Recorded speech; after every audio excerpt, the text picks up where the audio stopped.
Here we go. It's old school now. Get ready.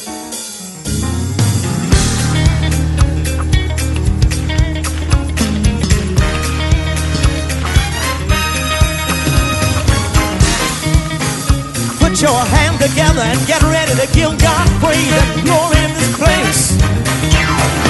Hey! Starting at verse 2. And it reads, And the Lord said unto Gideon, The people that are with thee are too many for me to give to the Midianites into their hands, lest Israel vaunt themselves against me, saying, Mine own hand hath saved me.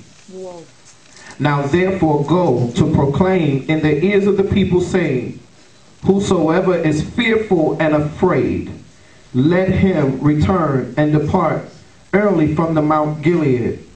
And there return of the people 22,000, and there remained 10,000. And the Lord said to Gideon, The people are too many. Bring them down unto the water, and I will try them for thee there.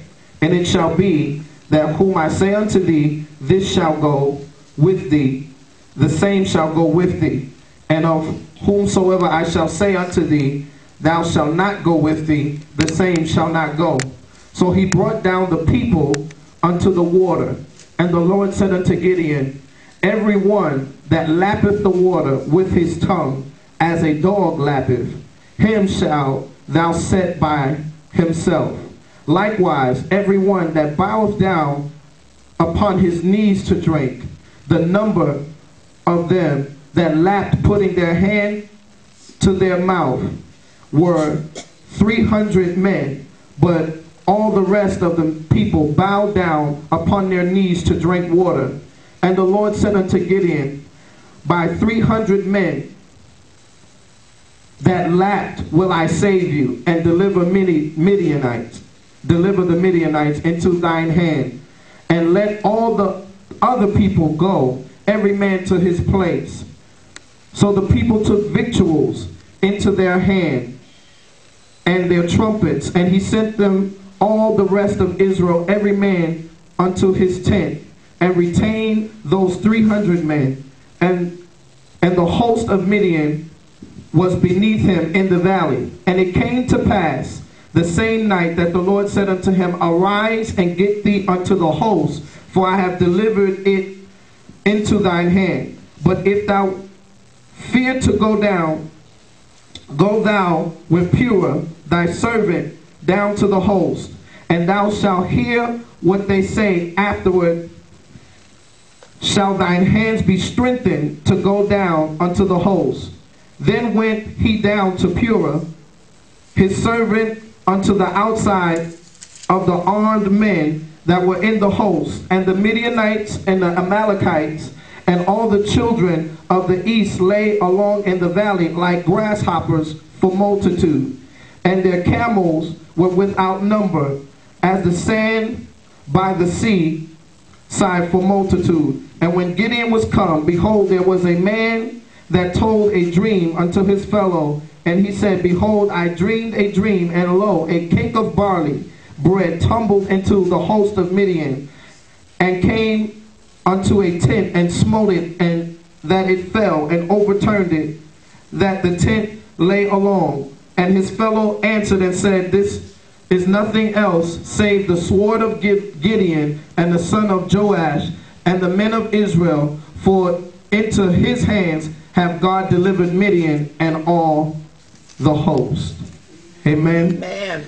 On your way down, I need you to prophesy to your neighbor and tell your neighbor, neighbor, God is about to make your little, God is about to make your little much. Look at your neighbor and prophesy to your neighbor on the other side of you and tell them, neighbor, God is about to make your little, much. Amen. On your way down to your seat, amen, I need you to shout out loud, a concentrated victory. A concentrated victory. Yeah, God is about to give us a concentrated victory. Amen. Amen. I just want to give you a just brief history of Gideon. Amen. Gideon is the son of Joash, called by God to free the Israelites from the Midians. God led him to accomplish this with only 300 men. Gideon ruled the Israelites as a judge also for 40 years.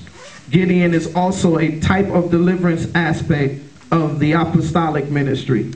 He was from the smallest family of the smallest tribe of Israel.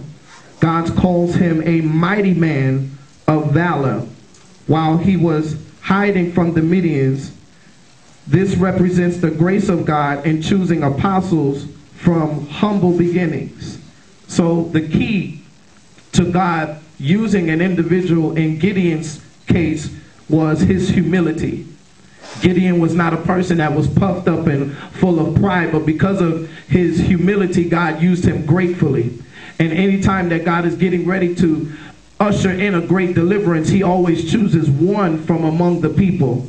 And it's always the one that people assume is not the likely. It's always the one that people assume is not the one. Come on. Anybody know what I'm talking about? That some people have counted us out and they look at us as if we are nothing and as if we'll never really achieve the assignment that's on our life. And some people are even sitting back laughing and they're saying, look at what they're doing. Come on, they're not really doing nothing. They're not really accomplishing nothing. But how many of you know tonight, amen, that God would use the least likely and the one that looks like they're not doing much and look like they're not doing anything, but God has, amen, strategically called them for an assignment and for a purpose. Amen. And in that assignment, in that purpose comes a great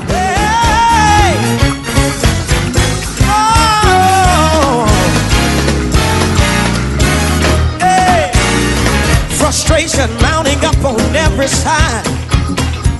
Temptation trying to beat